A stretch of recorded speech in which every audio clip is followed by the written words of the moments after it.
चिराग पासवान का क्या होगा? दी पॉलिटिकल यात्रा के आज के इस वीडियो में हम बात करेंगे चिराग पासवान के राजनीतिक भविष्य के बारे में। चिराग पासवान के पिता रामविलास पासवान देश की राजनीति के सबसे बड़े मौसम वैज्ञानिक माने जाते थे। इसका मतलब कि वह पहले ही भांप जाते थे कि सत्ता किस पार्टी को मिलने वाली है और इस हिसाब से वह पहले ही दल बदल कर लेते थे।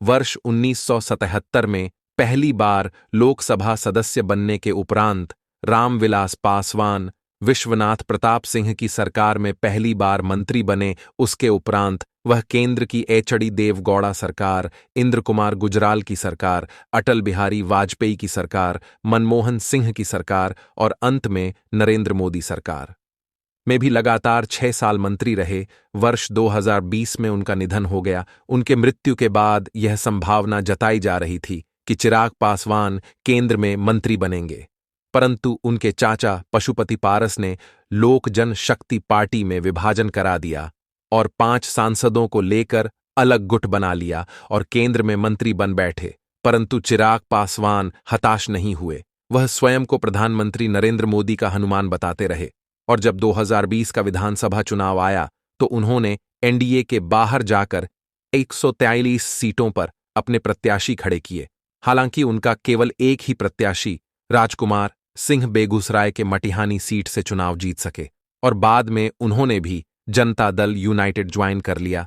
चिराग पासवान के अलग चुनाव लड़ने का परिणाम यह हुआ कि नीतीश कुमार की पार्टी विधानसभा में तीसरे नंबर पर पहुंच गई और नीतीश कुमार चिराग पासवान के दुश्मन नंबर 1 बन गए। अब जबकि लोकसभा 2024 के चुनाव करीब थे और सारी पार्टियां आपस में सीटों के तालमेल के बारे में बात कर रही थीं, तभी अचानक नीतीश कुमार पलटी मारकर एनडीए के साथ आ गए। हालांकि भाजपा चिराग पासवान के लिए कभी बुरा नहीं सोचेगी, परंतु पद विहीन राजनीति चिराग पासवान के लिए भी चुनौती से कम नहीं है। चिराग अभी तक यही कयास लगा रहे थे कि 2024 के लोकसभा चुनाव में उन्हें सम्मानजनक सीटें मिलेगी। साथ ही साथ 2025 के विधानसभा चुनाव में भी लोक जनशक्ति को बिहार विधानसभा में बड़ी पार्टी बनकर उभरने का मौका मिलेगा। हालांकि पहले यह कयास लगे थे कि नई बिहार सरकार में चिराग पासवान को उप मुख्यमंत्री का पद मिलेगा, परंतु लोक जनशक्ति पार्टी रामविलास का बिहार विधानसभा में एक भी विधायक नहीं है और साथ ही साथ चिराग का नीतीश से 36 का आंकड़ा भी है।